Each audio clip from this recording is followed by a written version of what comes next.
President Trump hosted the Lebanese Prime Minister earlier. After a meeting in the Oval Office, the two spoke at a joint news conference in the Rose Garden. Here's a look. Council of Ministers of the Republic of Lebanon.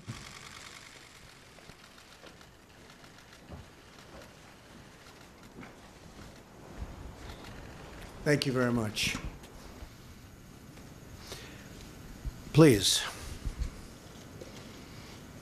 I'm very happy to announce that with 0 of the Democrats' votes, the motion to proceed on health care has just passed, and now we move forward towards truly great health care for the American people. We look forward to that. This was a big step.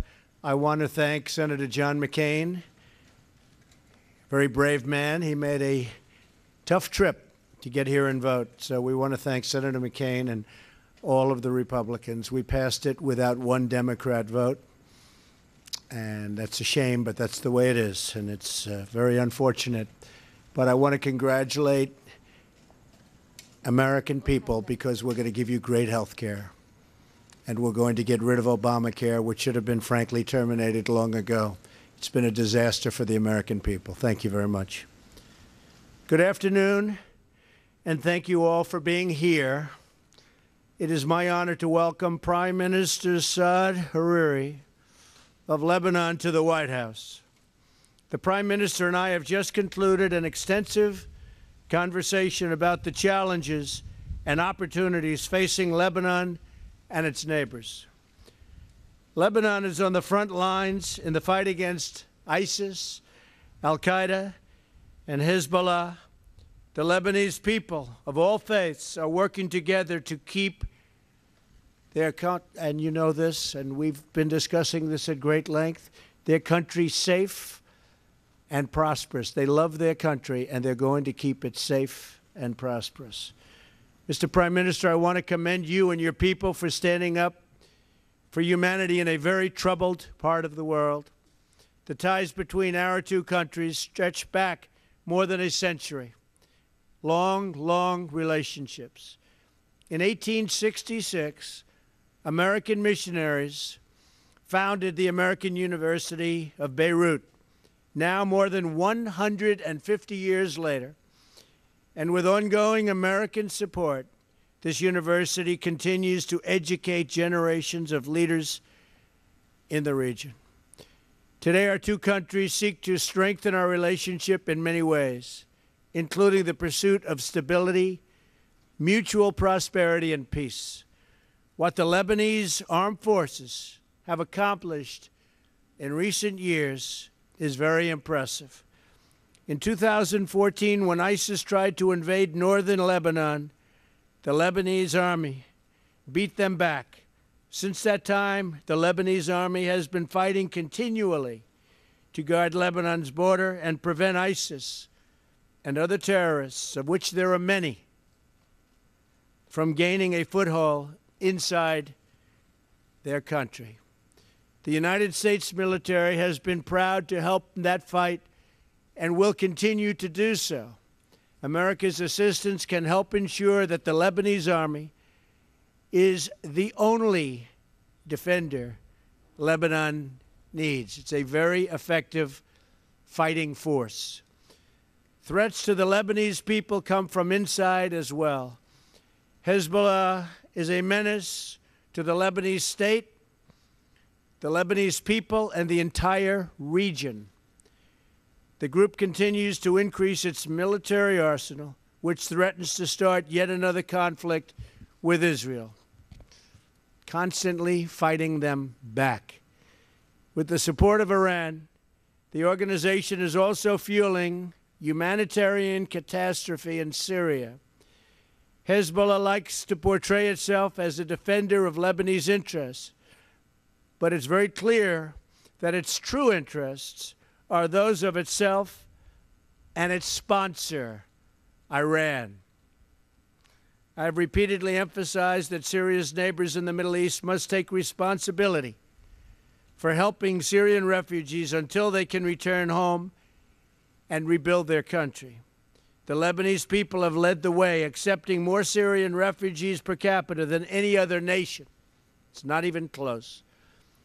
I want to thank the Prime Minister and the Lebanese people for giving shelter to those victimized by ISIS, the Assad regime, and their supporters and sponsors, and pledge our continued support to Lebanon.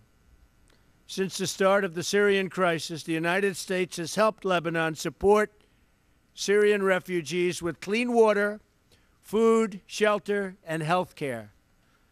Our approach, supporting the humanitarian needs of displaced Syrian citizens as close to their home country as possible, is the best way to help most people. America is proud to stand with those who have the courage to stand up to terrorism and take responsibility for affairs in their own region.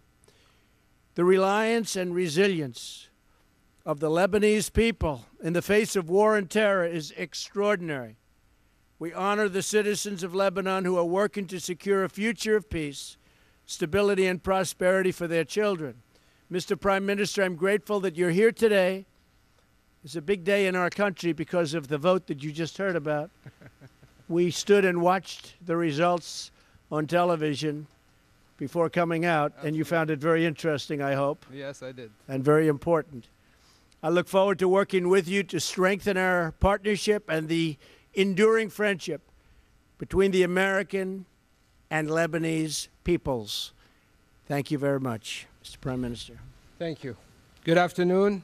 I had the honor and the pleasure to hold a very good meeting with President Trump. I appreciate his leadership and the United States leadership in the world today. We discussed the situation in our region and the efforts we in Lebanon are making to safeguard our political and economic stability while combating terrorism.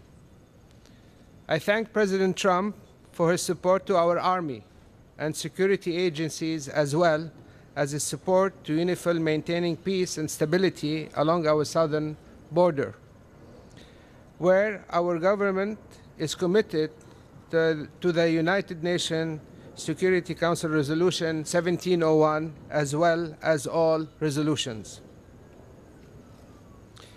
We also discussed the pressures Lebanon is facing as a result of 1.5 million Syrian displaced in our country.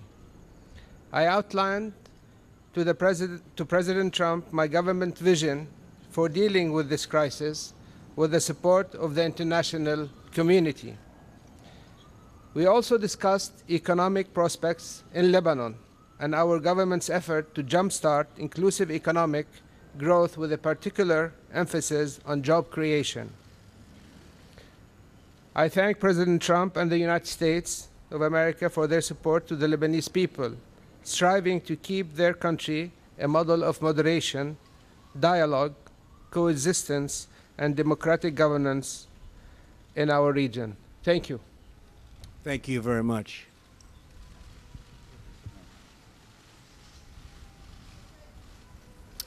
Margaret Talev, please. Thank you. Hello, Margaret. Hi, Mr. President. Mr. Prime Minister, I'll have a question for you also in just a second, if you'll bear with me. You spoke earlier today at the Wall Street Journal. We've all seen those comments, but I think everybody here probably is hoping that you could talk a little bit more about this. You have called your Attorney General beleaguered. You've criticized his decision to recuse himself on the Russia matters. And your kind of catchphrase or motto before the White House was, "You're fired." So I'm wondering if you would talk to us a little bit about whether you've lost confidence in Jeff Sessions, whether you want him to resign on his own, whether you're prepared to fire him if he doesn't, and why you're sort of letting him twist in the wind rather than just making the call for him. Thank you. Well, I don't think I am doing that, but I am disappointed in the Attorney General. He should not have recused himself almost immediately after he took office. And if he was going to recuse himself, he should have told me prior to taking office, and I would have quite simply picked somebody else. So I think that's a bad thing, not for the president, but for the presidency. I think it's unfair to the presidency, and that's the way I feel. Thank you. Thank you. Mr. Prime Minister, could you tell us what you think about the Saudi-led blockade of Qatar?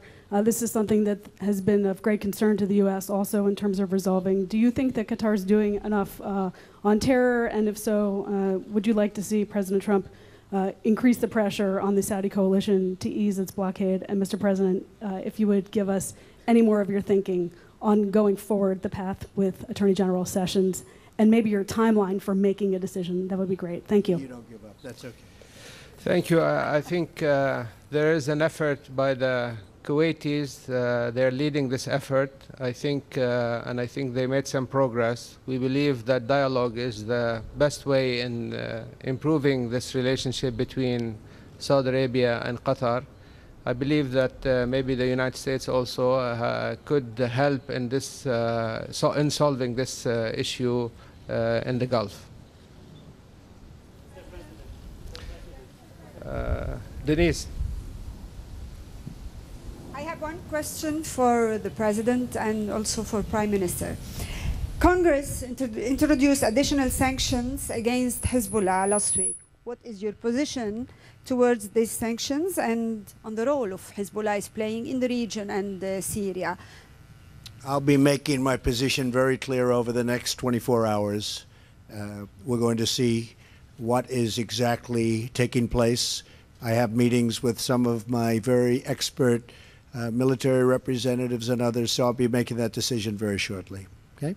And about his role in Syria and the region? Whose role? Hezbollah's role. I'll be talking about that tomorrow. Prime Minister, ماذا سترد الحكومة اللبنانية على طلب الكونغرس الأمريكي بشأن العقوبات على حزب الله؟ نحن لطالما تعاوننا بأي موضوع من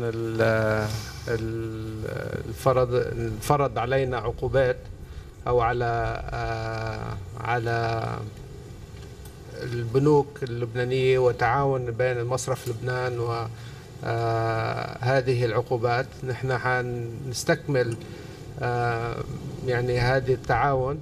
نحن عم نقوم باتصالات بالكونغرس كمان، أيضا حيكون عندي عدة جولات بالكونغرس لحتى نقدر نوصل إلى تفاهم بالنسبة إلى الريزولوشن اللي طالعة بالكونغرس. شكرا. Blake Berman, thank you.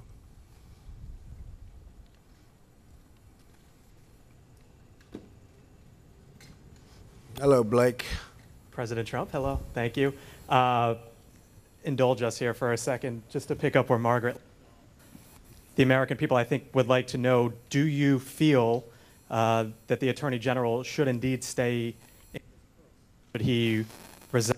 Do you intend on firing? Why should he remain as the Attorney General? And secondly, on a separate topic, with the healthcare vote that just came about, there is still a long ways to go.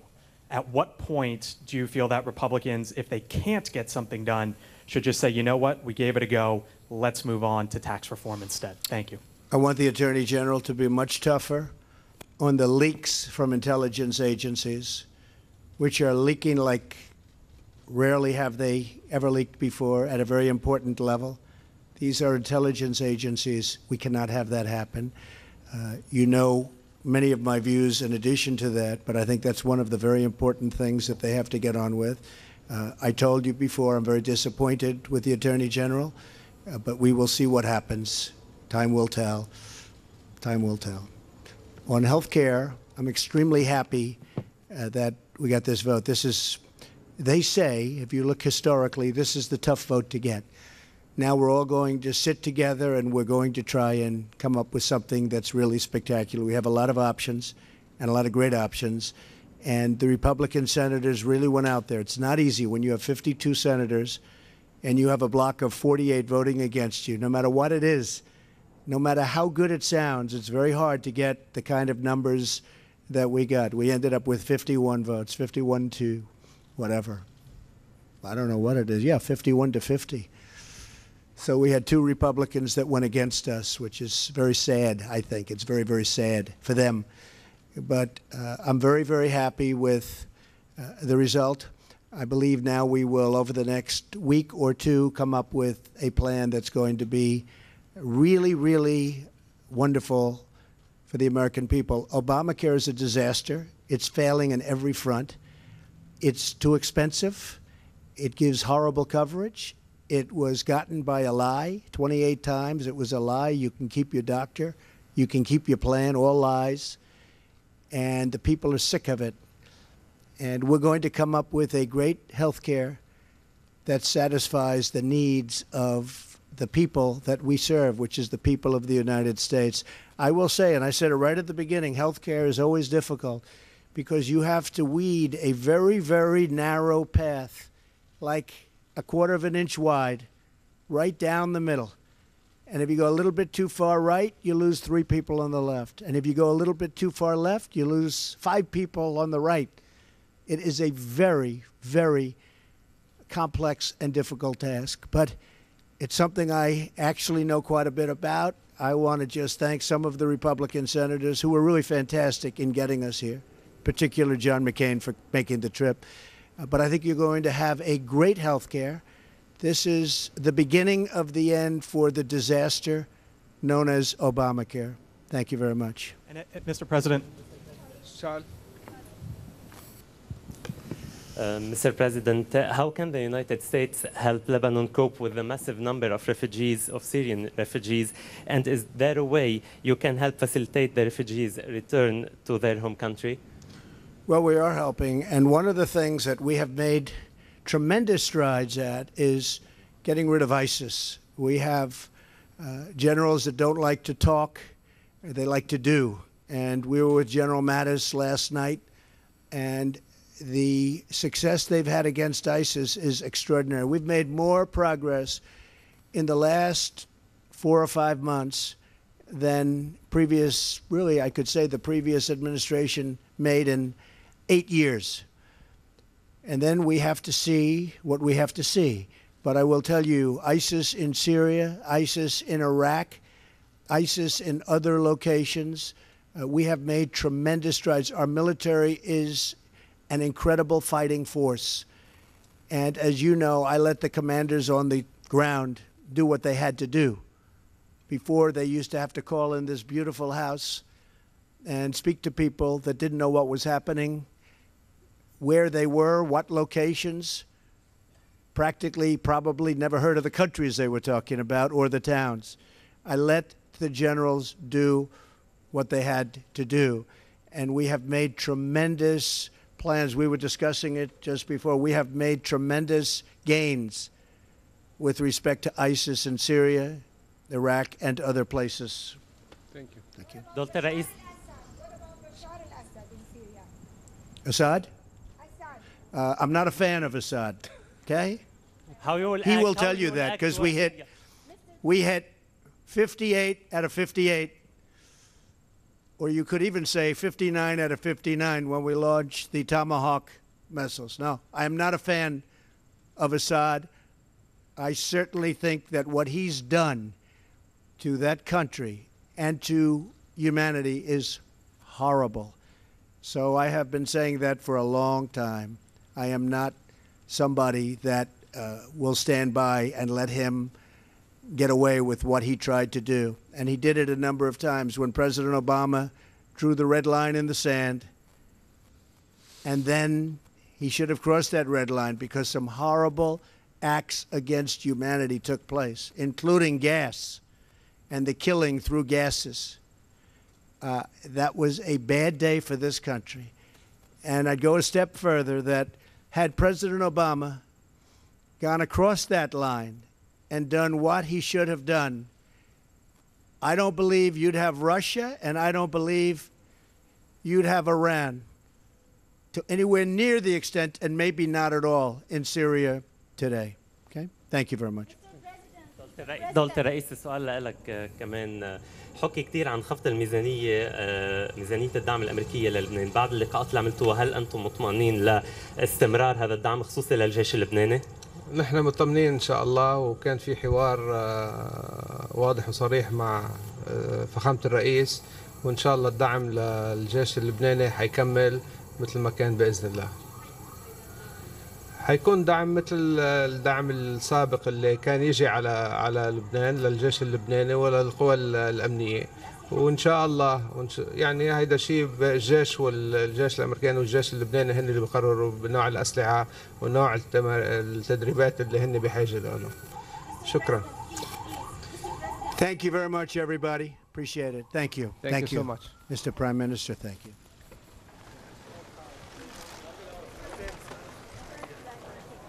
Thank you.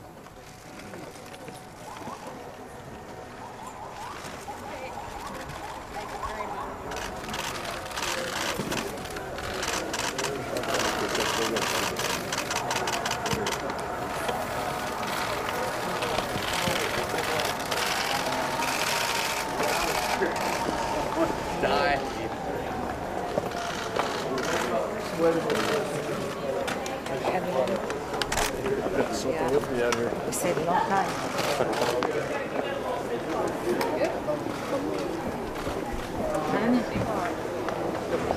Wow. Thank you.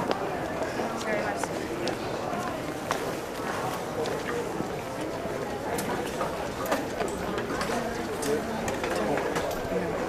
Yeah, sure.